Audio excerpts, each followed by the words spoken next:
जिस तरह से पेड़ों की कटाई हो रही है, ये आने वाले वातावरण के लिए नुकसानदायक साबित होगा। वायुमंडल में ऑक्सीजन की कमी का भी एक बड़ा कारण है।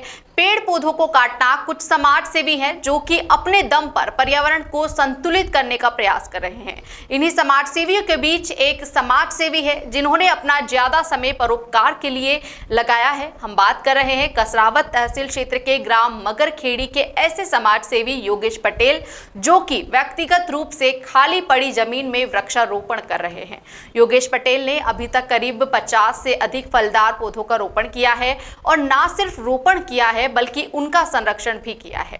कुछ पौधे तो बड़े वृक्ष में तब्दील हो गए हैं और फल भी देने लगे हैं। और ऐसे फल निजी स्वार्थ के लिए नहीं है बल्कि प्रकृति के विचरण कर रहे वन्य जीवों और जन सामान्य के लिए है। योगेश पटेल किसान पुत्र हैं और पेशे से एक निजी कॉलेज में प्रोफेसर होने के साथ राष्ट्रीय सेवा योजना कार्यक्रम अधिकारी हैं। साथ ही गायत्री परिवार के कार्यकर्ता के रूप में जनमानस की सेवा का कार्य भी करते हैं। योगेश पटेल ने कहा कि वृक्ष कभी अपना फल नहीं खाते, नदियां कभी भी अपना जल नहीं पीती, प्रकृति हमेशा दूसरों के लिए ही देती है, तो हम भी प्रकृति की तरह परोपकार का काम करें। अपने जन्मदिन, विवाह दिन और अपने पूर्वजों की स्मृति में पौधारोपण जरूर करें। शिव कुमार राठौर की रिपोर्ट। अब जो ये पर्यावरण संरक्षण का कार्य कर रहे हैं, किस उद्देश्य से कर रहे हैं? नमस्कार आप सभी को। मेरा शुभ नाम योगेश पटेल है और ये जो आज मैं पर्यावरण संरक्षण को लेकर जो कार्य कर रहा हूँ उसका एक ही उद्देश्य कि आज जो पेड़ पौधों की अंधाधुंध कटाई हो रही है उस वजह से हमारे इस वातावरण में ऑक्सीजन की कमी आ रही है। और आज कहने का मतलब प्रकृति नाराज़ हो चुकी है, क्योंकि अभी हमने हाल ही में देखा है जो कोविड-19 जैसी महामारी जो आई थी, इस महामारी की वजह से कितने लोगों की जान चली गई क्योंकि ऑक्सीजन नहीं मिल पाया। हम सब ने वो दृश्य देखा था। तो इसी उद्देश्य के साथ मैं आज प्रकृति में जहाँ पर भी जब भी मुझे समय मिलता है, जैसे आज रविवार है और रविवार आज मेरा रिक्त समय, तो रिक्त समय में जब भी मुझे समय मिलता है तो मैं प्रकृति के बीच खड़ा हो जाता हूँ। और अभी तक मैंने अपने जीवन में, व्यक्तिगत जीवन की बात करूँ तो मैंने 50 से अधिक फलदार वृक्ष लगाए।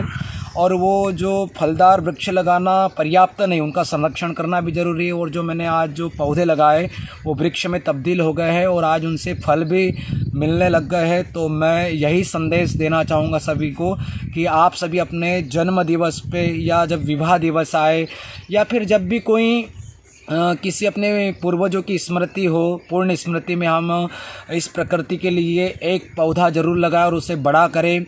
और यही मैं संदेश देना चाहूँगा आप सभी को कि आप भी, प्रकृति का असली श्रृंगार वही है कि हम उसको पेड़ पौधे लगाकर उसको हरा भरा करें।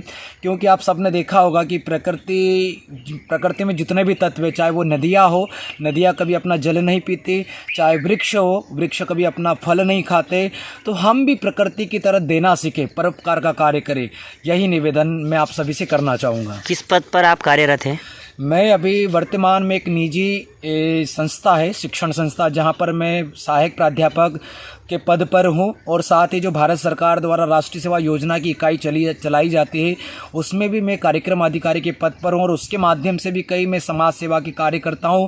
साथ ही साथ मैं गायत्री परिवार के सदस्य के रूप में भी गांव-गांव जाकर लोगों को जागरूक करने का काम करता हूं। यही मेरा व्यक्तिगत परिचय है, मेरी पहचान है। मैं यही संदेश देना चाहूँगा कि आप सभी इस प्रकृति का श्रृंगार करें, क्योंकि आज सूखी धरती पुकार कर रही है और इसी सूखी धरती का हम उस पुकार को अनसुना न करें और इस प्रकृति का पेड़ पौधा लगाकर उसका असली श्रृंगार करें। धन्यवाद।